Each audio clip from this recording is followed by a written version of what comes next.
Welcome to SBA Insider. I'm Quinn Taylor. I'm here with Nick Frank and Danny Ciprian.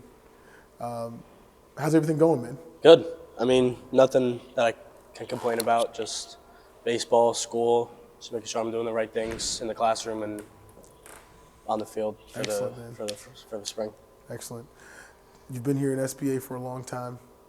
This is home to you. Yeah. Talk about your journey here with Coach Nick. Talk about the SBA staff and give us a little bit of insight as you as a player and the beginning to the end of where you are now. Yeah, so growing up when I was younger, I was always playing for a bunch of travel teams.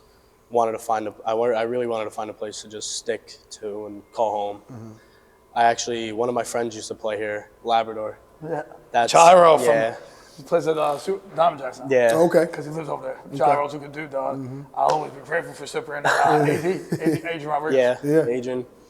So they actually recommended me come here, try out, and then I just fell in love with it with Nick. You know, it was always a connection. Like nothing was ever forced. It was just, and then especially meeting with all the guys, Justin, Mike, Bernardini, all them. But when we were younger, I was always on a younger team. Okay. Because they're older. We're in the same grade, but due to like age, like I'm younger. Okay. So probably Cooperstown. Yeah. Cooperstown, I moved up and I played with them, and I knew that was a team that I wanted to play on. Yeah. It always felt like a family from day one. Talk about your favorite moments here. You know, I think that Cooperstown team has come up a lot, and I think that'll be a theme. Yeah. But talk about, you know, I think the baseball is always great. He went twice to Cooperstown.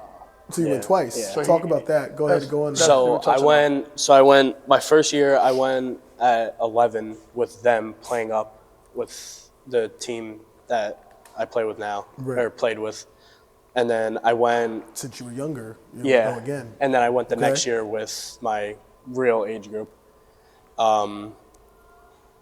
Definitely played better the first year.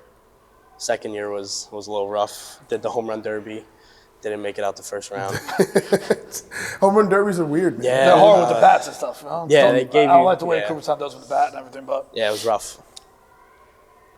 Well, so talk about, you know, the evolution from there to now, right? What are some of those things that you've learned from Nick, and how has he played a pivotal role in your success and going from the ups and the downs? So, I mean, you'll never be able to, a big thing that he always taught us was like, never let anyone know if you went 10 for 10 or 0 for 10. It was just big on body language and making sure you're showing people the right things and looking good for people watching. And he's always been like a father figure to all of us, not just a coach, but even off the field, whether you have problems off the field or just need someone to talk to, he's just always been there for us. And Nick, talk about your relationship with him being an extension of a son to you. yeah, he's special for me because I remember Danny at 10, 11, and 12. I think it was 10 when he got here, or 11. Yeah, 10, I think. And he just loved the game, right? He was a lot better than I was, but like he reminded me of myself on the field. Knew what to do with the ball and competed. We'd be watching the other team take IO, or just sitting, you know, they're doing the pop-ups to the outfield, whatever it is, and Danny would be like, hey, the catcher's not that good. They don't have a good arm in the outfield. And like he wanted to win. And he knew that's what we all wanted to do. So he'd be doing that. And, you know, shout out to Steve Hirschman again. Steve Hirschman wanted to win. So Steve Hirschman fell in love with him. And Steve coached me until we were 13. So Danny, to me, it was always been special in that way when it comes to on the baseball field. Right. And that's his like outlet in life. As I've gotten to know him as he gotten older, that's his way out. That's what he needs. That's what he has to do to, you know, get himself to where he wants to go in life in general. Right. You know, the ups and the downs. So I love the kid to death. And I just want to make sure that he gets to where he goes so there's no regret as he moves forward, because we all know school can be hard. I didn't like school, you know.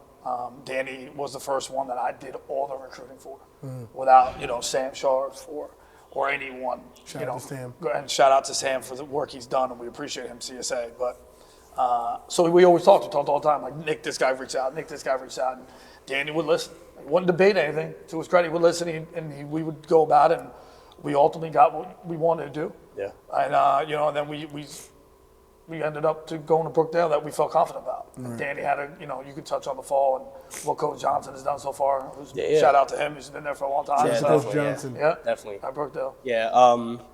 So obviously going from St. John's to Brookdale was a tough decision, but my fall went really good. Played a lot, played pretty much every inning at shortstop, some at third, got some good innings out of the bullpen pitching.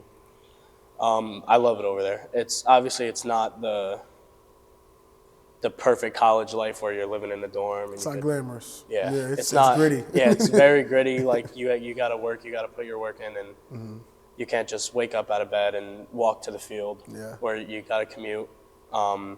But Coach Johnson has been there for a while. He really knows what he's talking about. Has a lot of connections, whether it's college or with pro guys. Right.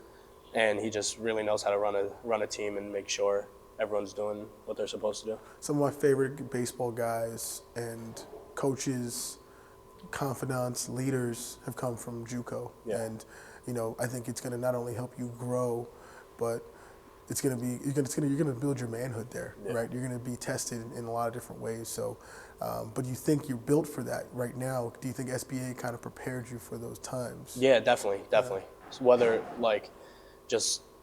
I feel like Sportika's definitely made me really. I feel like I've always been a gritty player, but Sportika's definitely made me more of a gritty player with all the tournaments, playing 10 games in 5 days.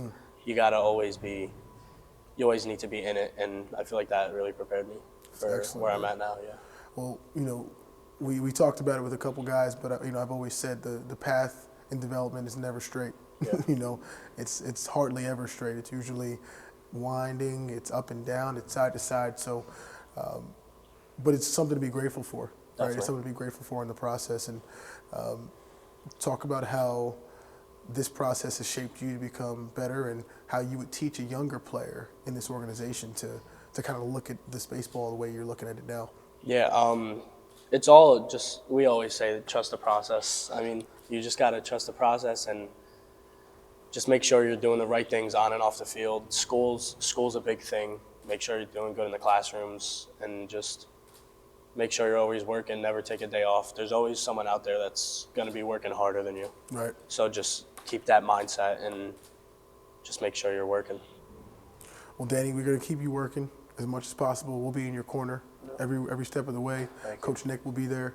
That doesn't even need to be said at this point, right? Quinn's here. I'm here. I want you to get to know him more. Yeah, definitely. Kyle Parks, Diego, all these guys. So we're trying to grow our extended family now, trying to get to greater heights, and I want you to have all the outlets you need to get where you need to go.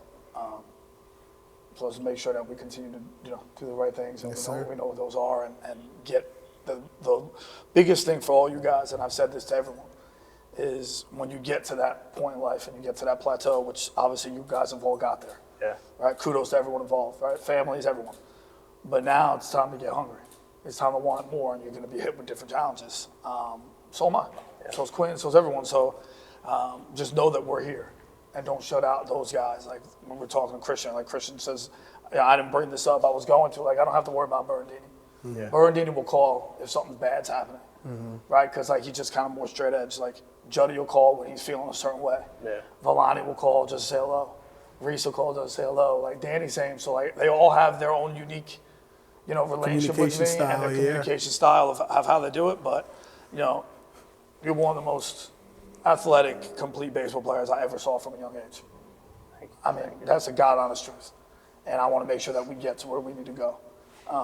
So that one day we could be sitting here, maybe, you're big time, and we could be doing interviews with you to show everyone how much we thank you for even letting me be part of your story. I want to continue to be part of your story. And it's not over yet, right? The book closed, and we're on to another book, and we're in chapter 2. Yep. And there could be 50 chapters we want it to be. So let's keep rolling, bro. So let's keep doing what we need to do. Sir, definitely. SBA Insider with Danny Ciprian.